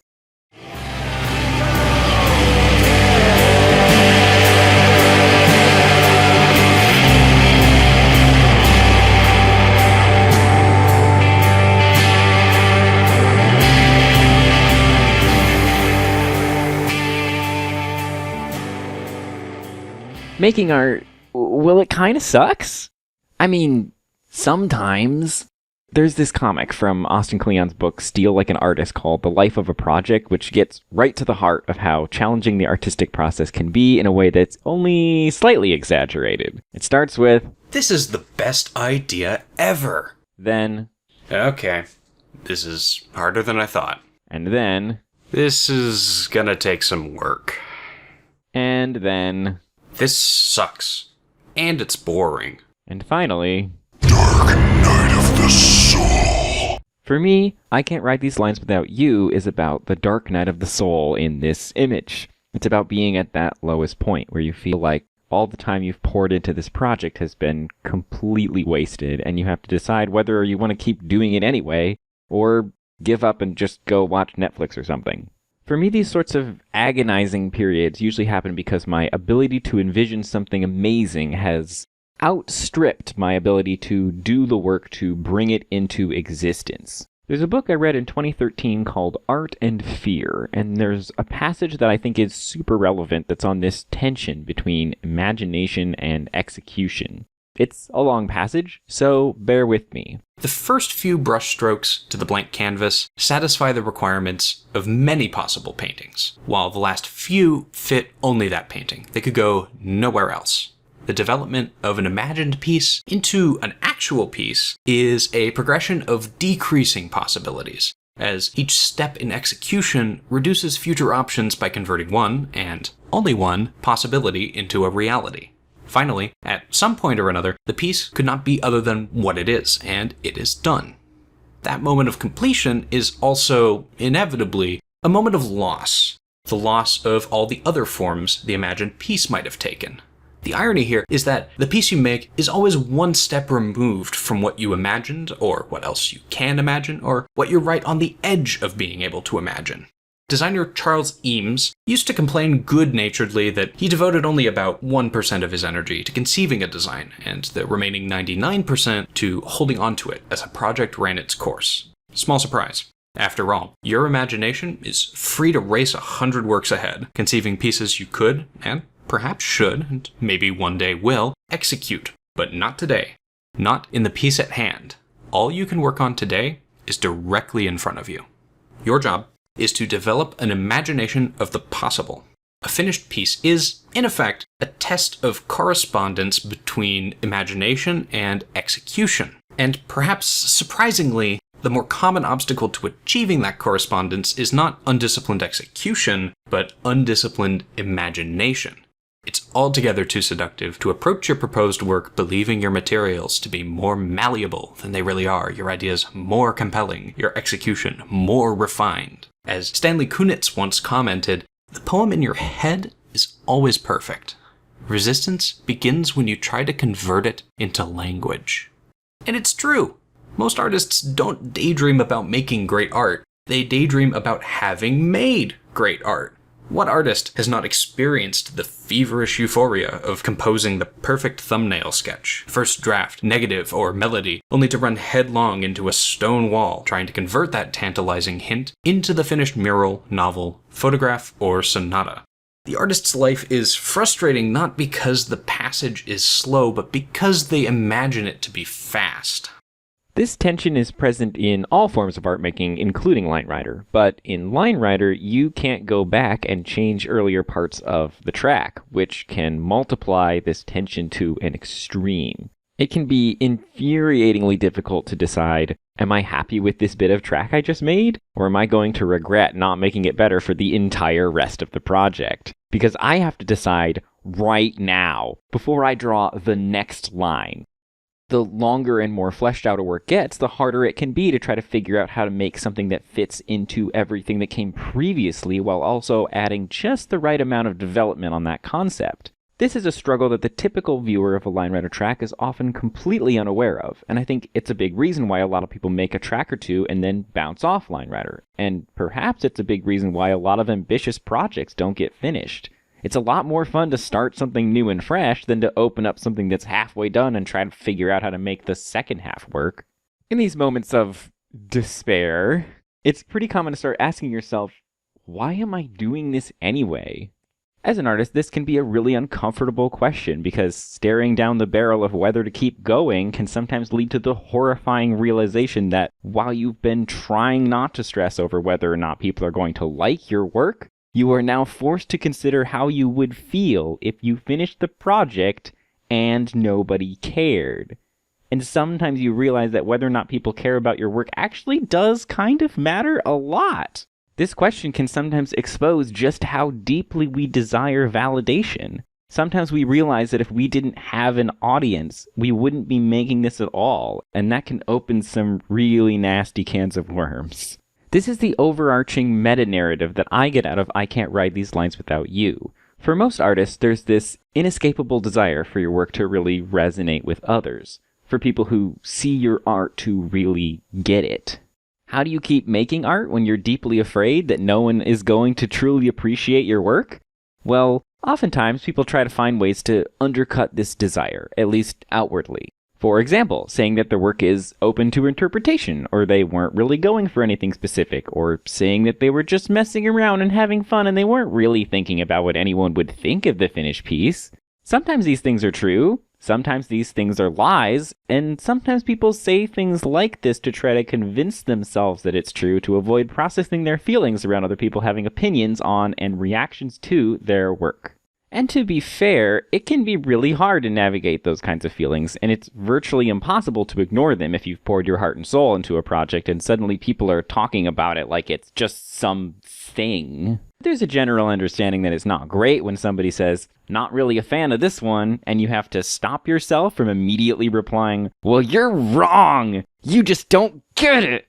What I find really compelling about I Can't Ride These Lines Without You is how Toivo faces this deeply uncomfortable feeling head on, fully accepting the terrifying thought that you might not only care what people think of your work, but that on some deep fundamental level you are actually dependent on your audience. And that nothing hurts more than a thoughtless reaction, or even worse, no reaction at all. Pouring yourself into something, putting it out there, and then radio silence. When you're making art with the goal of having an effect on others, and then the effect on others is nothing, it's hard to figure out what to even do next. It's the worst kind of rejection. It feels like the universe itself has decided that you just don't matter. Everyone has to deal with this fear during the process of making a piece of art at some point, even if we don't consciously realize it. Another way that I see people in the line writer community dealing with this tension is to focus on clear, achievable, seemingly objective goals. I touched on this phenomenon in my essay, Line Writer, the Gamification of an Art Medium, the way I see people chasing the satisfaction of successfully executing a difficult trick. A fling, a manual, a cramule, a singularity, a 10-point canon, etc., etc., etc. But I've seen this go far, far beyond those supposedly basic tricks and into the realm of absurdity. People trying to calculate the ideal angle for a hyperpole, a trick Rideliner did in Ham that I don't even understand to this day. People unpacking the physics trying to make the largest single-frame blue line stack, something that's basically just doing a 10-point cannon the hardest possible way. There are 10-point cannon generators these days. You don't have to do this stuff the hard way, but people are addicted to that sense of achievement that, unfortunately, tends to produce diminishing returns. If you'll permit me a little more digression, you can see this with the evolution of the term well-tempered in the line writer community. Originating with Gao Yubao's track The Well-Tempered Manual, a riff off Bach's 1722 book of preludes and fugues for solo keyboard in all 24 major and minor keys, in which Gao Yubao presents a line writer track that playfully explores the possibilities of balancing horizontal manuals in artistic and stylish ways. Then Sheldon and Anton made The Well-Tempered Cramule, a 100% cramule track which explored the possibilities of the cramule technique, a riff on Gao's track but with more emphasis on the all-cramule aspect and the exploring every possible permutation aspect than the stylish aspect. At some point after this, the definition of well-tempered shifted from stylish exploration of a trick to track entirely composed by a single trick, to the point where these days you can find people defining well-tempered as a tag for a tech demo-esque track that showcases nearly everything currently known about a feature, and many times brand new stuff. The general sentiment of well-tempered stuff is that it took a ton of effort and time to make. Gao Yubao's original well-tempered manual would never fit this definition. He never even attempted to do every kind of manual, or even every kind of balancing a manual on a horizontal line, and there's a lot more going on in the track than a tech demo. I actually reached out to Gao Yubao for this video to see what he thought of this, and he told me, when people use well-tempered X to mean all X, they're missing out on the fact that tracks that showcase certain techniques don't have to be all technique and no art. I've decided to call this technical drift, the way that the process of creators inspiring each other in the line writer community tends to drift towards a technical focused understanding of the value of a work. And I think the reason technical drift occurs is because of that tension between creator and audience, and how one way of resolving that tension is to make line writer tracks that are more narrowly focused on technical achievement because it allows for more clear, achievable, and seemingly objective goals. If you set out to explore the technical possibilities of a trick, and you do that, your sense of accomplishment isn't as dependent on what others think of it. Another way I can see this tension playing out is line writer creators intentionally creating garbage. Don't get me wrong, I love a good line writer shitpost. I've made quite a few myself, and there's a significant overlap between shitpost and unironically great art that I absolutely love. But I'm talking about things like high-level technical tracks superficially synced to meme music in a way that doesn't add anything to the meme but just renders it impossible for anyone to take the track seriously. I'm talking about line writer creations where the concept is aggressively anti anyone getting a deeper meaning out of it. To me, this feels like a possibly subconscious defense mechanism to deal with any potential vulnerability involved in creating an art piece in the hostile landscape of the internet by ironically distancing oneself from one's own work. This kind of work seems to say to the viewer, I'm worried that if I try to make something genuine, people won't care, so I'm going to make absurdist art that really aggressively means nothing at all, but is vaguely attached to some kind of in-joke or reference. Of course, that doesn't really work. The decision to pour time into something that aggressively devalues itself actually says a lot about the creator, but it can help you avoid thinking about those fears and tensions during the process of making the work. Some other ways I see people dealing with this tension with their audience I actually touched on way back near the beginning of this video. The tendency to make tracks based on a formula. Music does this, track does that every time. The tendency to approach making a track roughly the same way every time without questioning why manual sync work and canons are your defaults for creative expression. The tendency to make over-sync tracks that feel almost auto-tuned, where the quality of a track seems to be based in part around whether the canons are on the downbeats. And in general, you can see this tension in how sterile, mechanical, monotonous, lifeless, and ultimately rather boring a lot of the work coming out of the main thrust of the line writer community is. I think a lot of this comes from a desire to control the reaction of your audience to your creative work somehow, to at least have that reaction be predictable. Because, well, making art on the internet that means a lot to you is terrifying. And I think they're scared. And fair enough, making art is scary. And look, there's nothing wrong with making art that Rabbit Squirrel personally finds boring. I'm one person, and I'm not trying to make anyone feel bad. What I'm trying to do is, I want to invite the line writer community to dream a little bigger. So if you're still with me, thank you for sticking with this possibly quite challenging video. I'd like to invite you to pause, take a deep breath, and just for a moment, imagine that you could effortlessly create a line writer track that would make everyone who saw it feel something. That you could communicate any feeling or experience you wanted through your art. What would it be? What feeling would you like to evoke in the hearts and minds of the people who witness your work?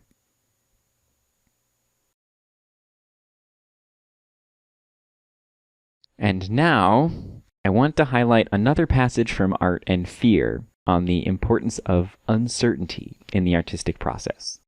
In making art, you need to give yourself room to respond authentically, both to your subject matter and to your materials. Art happens between you and something. A subject, an idea, a technique, and both you and that something need to be free to move. Many fiction writers, for instance, discover early on that making detailed plot outlines is an exercise in futility.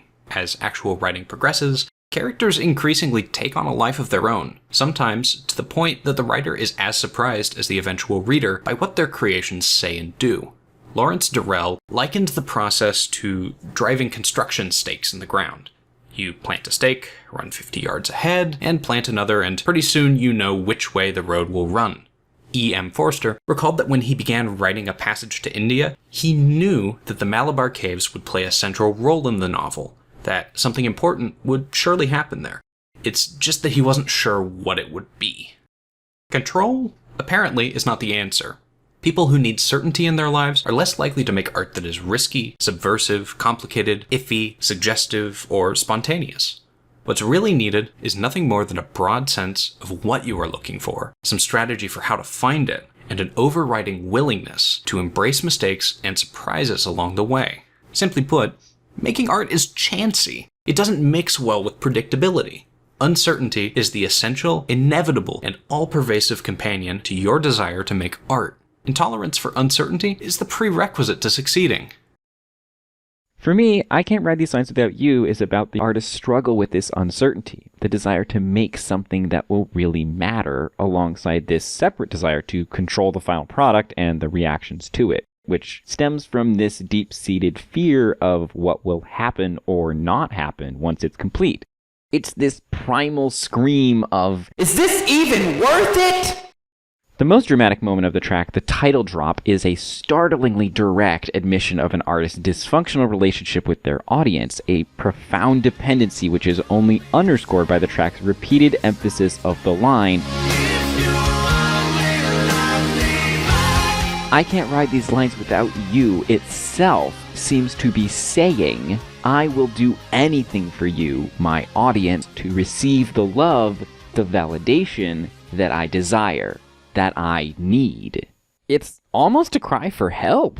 Imagine this as a post on the old abandoned We Ride the Lines forum. The title is, "I Can't Ride These Lines Without You," and the message says, "The words I write can only hurt me. sorry for the rain. Thank you, my only one. You gave me this pain.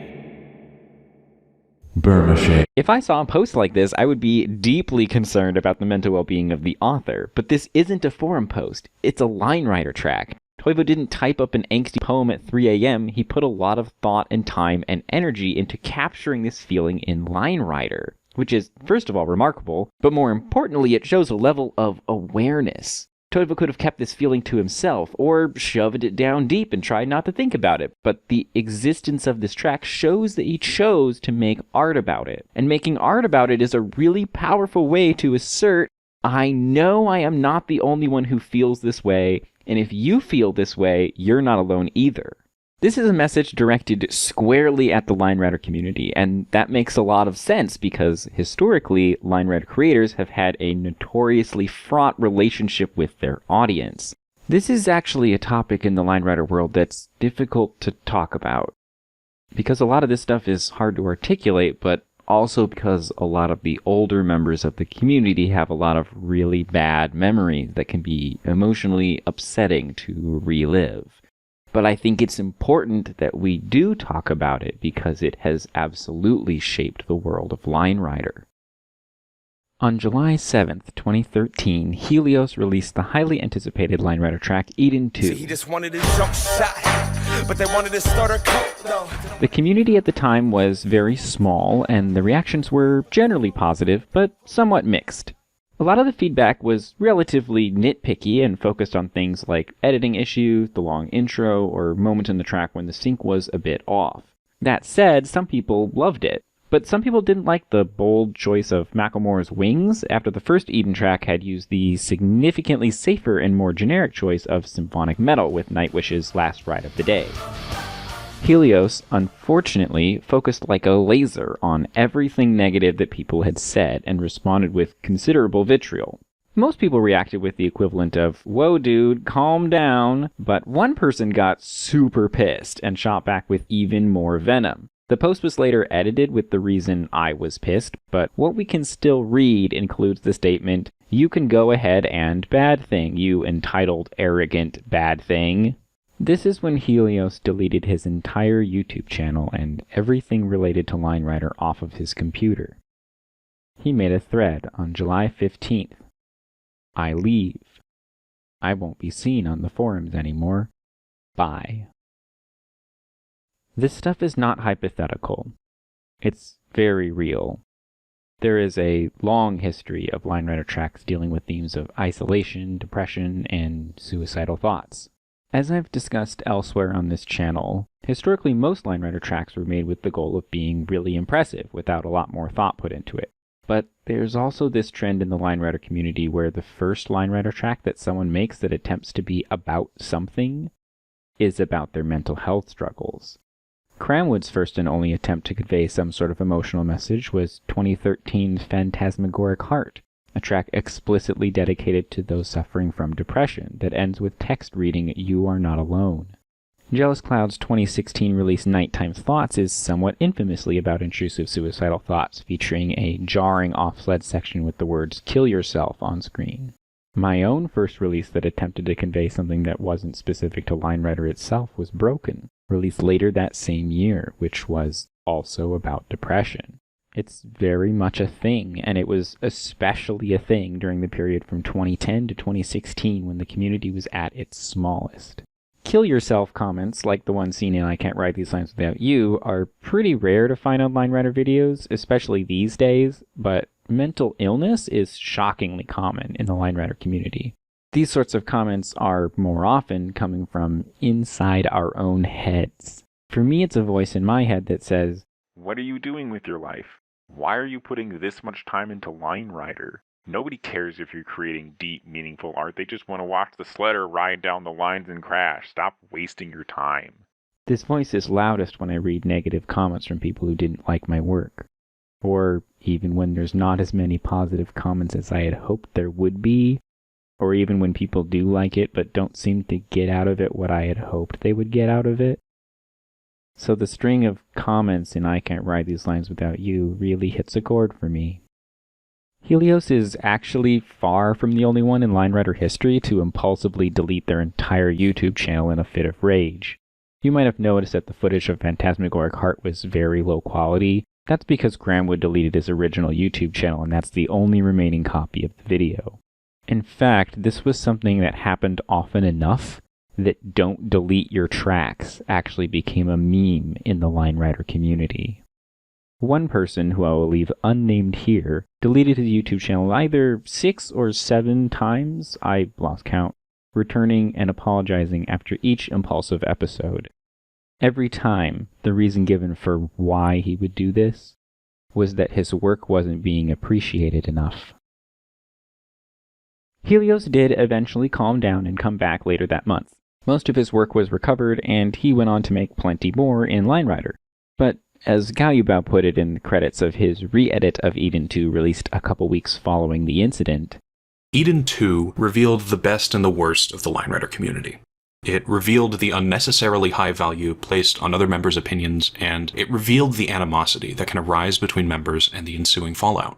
Galubao's message to the community continued, We need to stop pressuring each other to beat our last tracks and exceed each other's expectations. Play LineRider for yourself. Do whatever you want, and channel whatever emotions you want, in the way you think is best, and share it to the community to see if anyone else can see your track in the same way as you do. Don't make tracks looking at it from others' perspectives, because then that track won't have been made by you. It will have been made by someone else. In practice, however, play LineRider for yourself is a very slippery concept. As we've discussed at length, if one of your goals with making art is to affect other people somehow, you're kind of inescapably making art for other people, at least on some level, and you kind of can't help but be affected by that. And I hope you're not expecting me to give you a straightforward, easy solution to this problem, because ultimately, I don't have one. Some people might think that this tension goes away when you reach some threshold of success, a point where your work is appreciated and celebrated and validated by a large enough audience that you can finally relax.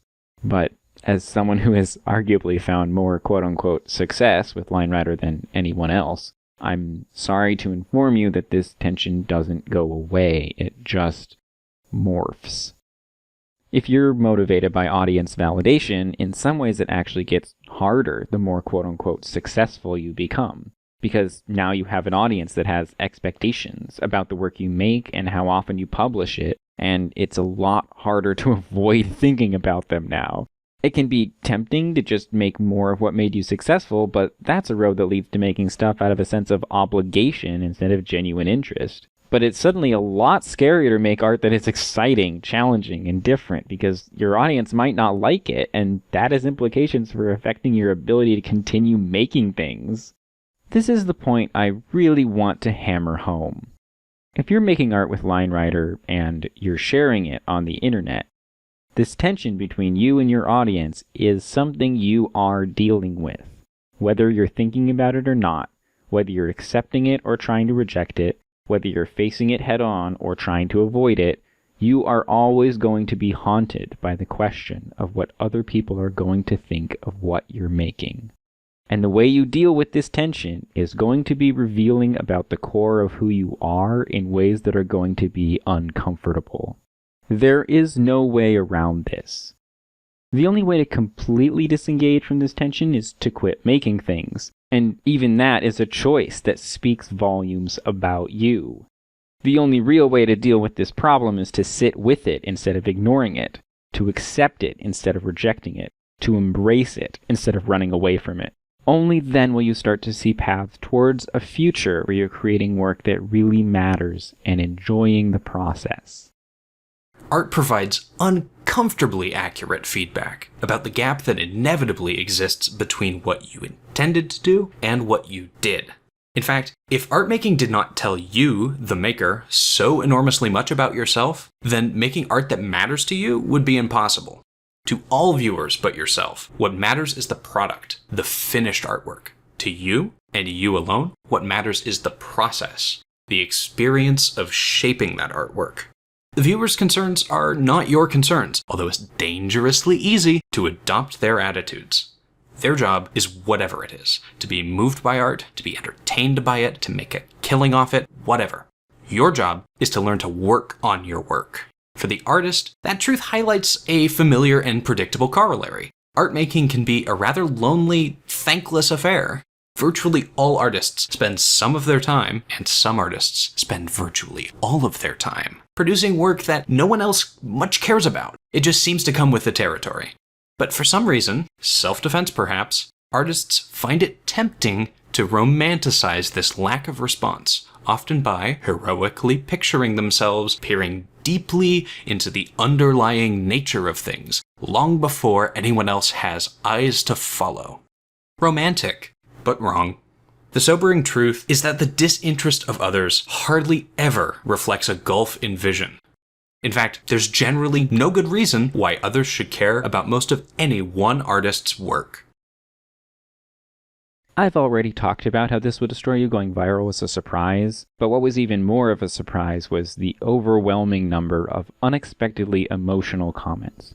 People were talking about their struggles with anxiety, depression, suicide, relationships, deaths of loved ones, cancer, homelessness, and many other dramatic life events. Some even wrote love letters to others browsing the comment section who might be struggling. Never in my life have I seen this many people being this vulnerable under a LineWriter video. I theorized about why this might have happened on Twitter in 2018 and what I learned from it, but I think the important thing I want to note here is that, as this comment section shows, even the type of person who will watch an hour-long LineWriter video on YouTube has this deep, deep desire to be vulnerable and to have those vulnerable parts of themselves validated. And I know this applies to the LineWriter community too. I know that people in the LineWriter community are struggling. And I know that most of us don't like to talk about it openly. I know what most of us want is to be seen, to be heard, to be validated, and to be valued by those around us. And this is why the squiggle animation at the end of I Can't Ride These Lines Without You gets me every goddamn time. It's what it represents. The experience of successfully connecting with other humans, of bringing meaning to their lives through your art or through whatever else you've done. It's a visual metaphor. It's not about any one thing. It's about the feeling of validation from another human that prevents you from giving up, possibly literally saving you from suicide. The feeling of finding yourself to be worth something because of a genuine connection with another person. The feeling that your life matters. That's the feeling that this track captures. Woo! We did it! We got there! That's what this track's about. That's what this video's about. That's it! We're done! Video over! Thanks for watching! Except... all this stuff about people in the LineWriter community struggling with mental health and dysfunctional relationships between artists and their audience, and how this can make it really hard to create art that's fulfilling and engaging. I don't want to just point all this stuff out and then run away. I want to at least try to talk about how we might be able to make it better. I don't think there's an easy fix to any of these issues, like I already said, and a lot of it comes from external forces that we can't really fix on our own, but I want to give it a shot anyway. So for our final section of this nearly 2-hour video critiquing a 5-minute LineWriter track, what can we do about all this?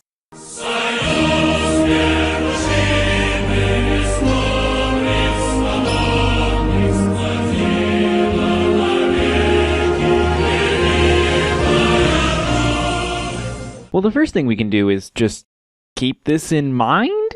Like, now that you know making art is really challenging and sometimes frustrating and often thankless, whenever you see art that someone poured a lot of themselves into, especially art that's vulnerable or risky or personal, be considerate. Even if you really hate it, just try to give it the weight and respect it deserves, and don't be an obnoxious jerk about your opinion. But more importantly, if you do like it, let them know. It really does make a huge difference, especially if there's not a lot of other people saying they like the piece. Just leave a comment or send a message. You don't need to write an essay or try to make a case for it being objectively good somehow. Just, if it affected you in a positive way, tell them how it affected you. It really does make a huge difference. Side note, this is also why when you share a piece of art, it's really important to make sure that you share the source. It's not just about recognition or giving proper credit. It's so that if something really resonates with someone, they'll be able to go tell the creator of it that they really liked it, which is why freebooting really pisses me off. Second, I would like to invite you to consider that if any of the stuff in this video about the trials and tribulations of art creation resonates with you, you're an artist.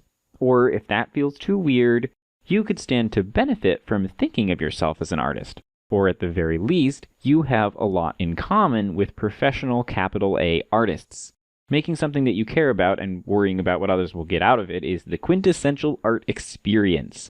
To quote Art and Fear again, it's easy to imagine that real artists know what they're doing and that they, unlike you, are entitled to feel good about themselves and their art. But fear that you are not a real artist causes you to undervalue your work.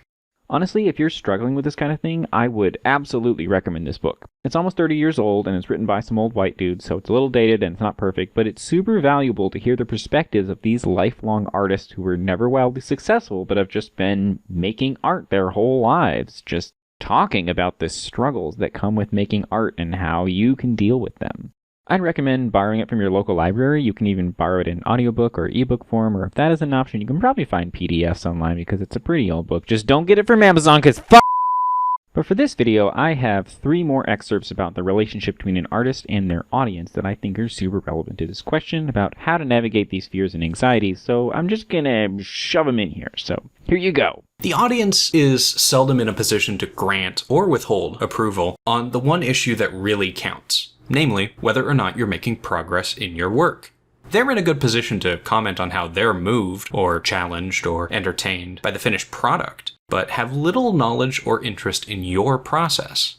Audience comes later. The only pure communication is between you and your work. It's tempting to look for a way that someone else can tell us if our work is good or not, so I can understand why people seek it out, but a lot of line writer creators put a frankly uncomfortable amount of weight into things someone says about their work.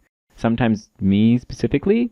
I recall one creator who still excitedly tells people about a YouTube comment that I left years ago that was literally just a smiley face because they seemingly took it as some kind of validation that I liked the piece and that made it good, and boy does that bug me a little bit.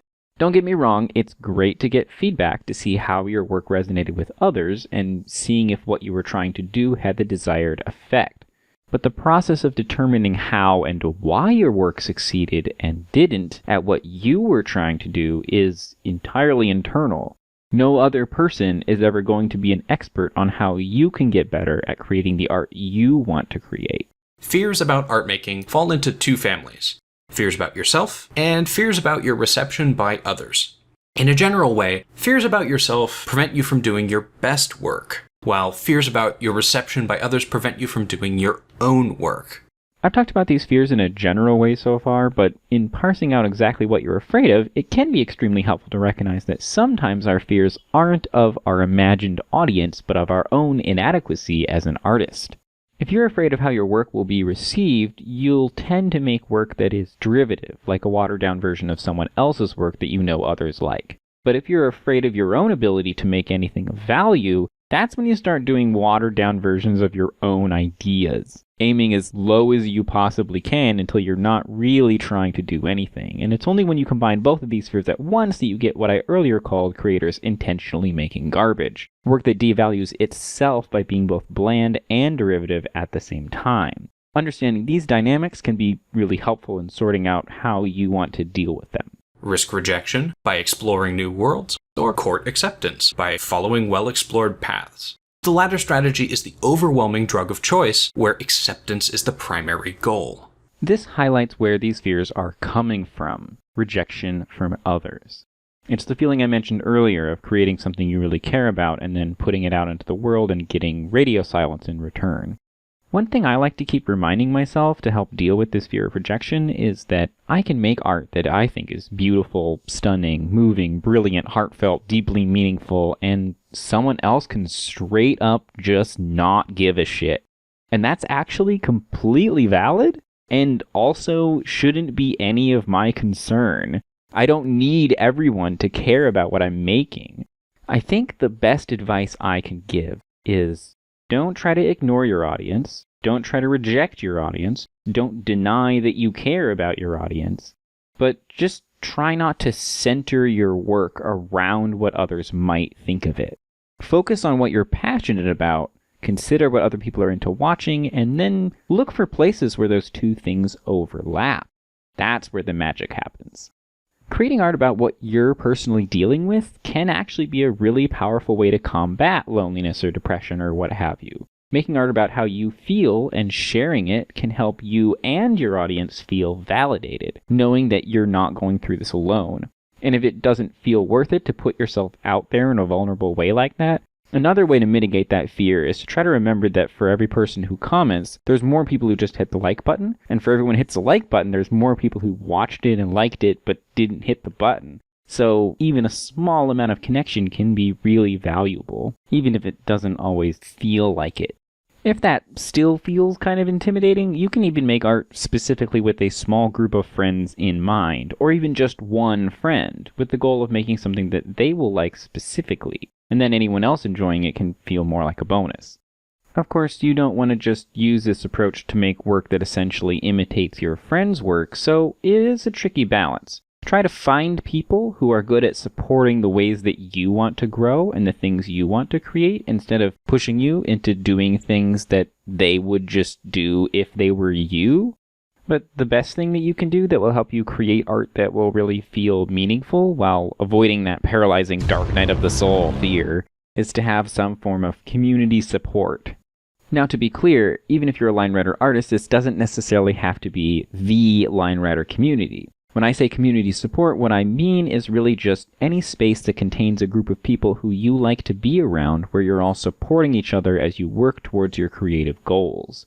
And as you move towards this, it might be a good idea to stop interacting with people who don't support your artistic goals, or at least stop directly engaging in debates with them. It might even be a good idea to stop spending time in environments that make it more difficult for you to create the work that you want to and feel supported while doing it. The size of the community where you're supporting each other in your art-making endeavors does not need to be large. It could literally just be 3 of you in a group chat who are all really excited to see what each other are working on.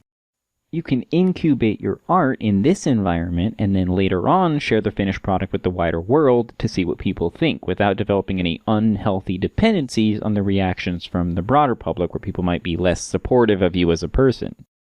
If you'll forgive the shameless plug, this is actually why I created the Line Writer Artist Collective, which, fun fact, actually started out as a 3-person group chat. The idea is to have a smaller space where we all vibe with each other and support each other in our unique artistic endeavors, in Line Writer anyway. I guess feel free to apply to join that, by the way. There's a link in the description. Sorry for the weird self-promo ad break thing. The point is, what you want to do is find a group of friends who are also creators in similar mediums, and with similar but still unique interests and goals, who inspire you and motivate you, and who care about you as a person.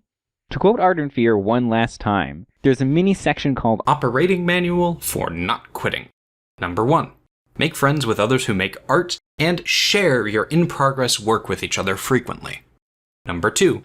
Learn to think of number 1, rather than the Museum of Modern Art, The top 10 line writer tracks of insert year here, as the destination of your work. I know that this all might not sound super easy, and unfortunately it doesn't really get easier. The debilitating self-doubt and the fear of rejection never really go away no matter how long you do this stuff. But if you face those fears, if you hang in there, if you stick with it, if you keep working on it, finding systems of support wherever you can, you do get better at dealing with it over time. And believe me when I say this, it really, really is worth it. Good luck!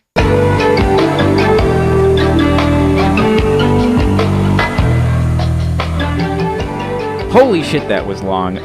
Yes, hello. We're done. You got through it. Good job. That if you're wondering what happened to Line Writer in Depth, the answer is nothing happened. I've just been working on this for over a year because it's huge. Hit the like, the sub, the bell, I don't know, do the things. You know the things. You've probably seen YouTube videos before. We have a Ko-fi. You can support Line Writer Review. I have a Patreon. Hi, I'm Rabbit Squirrel. I'm talking to you right now. If you want to support my work specifically, I have a Patreon. That's all in the description. Oh yeah, I have a blog now where I write up reviews for a whole bunch of Line Rider tracks every month. That's the Line Rider Review Monthly Roundup. That's also in the description. It's on the Line Rider Review Substack. Thanks to OTDE for doing the voiceovers for this one. Thanks to the Line Rider Artist Collective for feedback throughout the process of making it. Hopefully the next one will be less long, so you won't have to wait quite so long for it. Toivo has a new track. It's called like You're Okay, It's Okay or something, and it's really good. It came out just like while I was editing this, so you should go check that one out, definitely. But yeah, thanks for watching all of that. Wow, if you watched that whole thing, I'm impressed. Good job. You got through it. It was a lot, I know. And thanks for I appreciate it. All right, see you in the next one. Bye.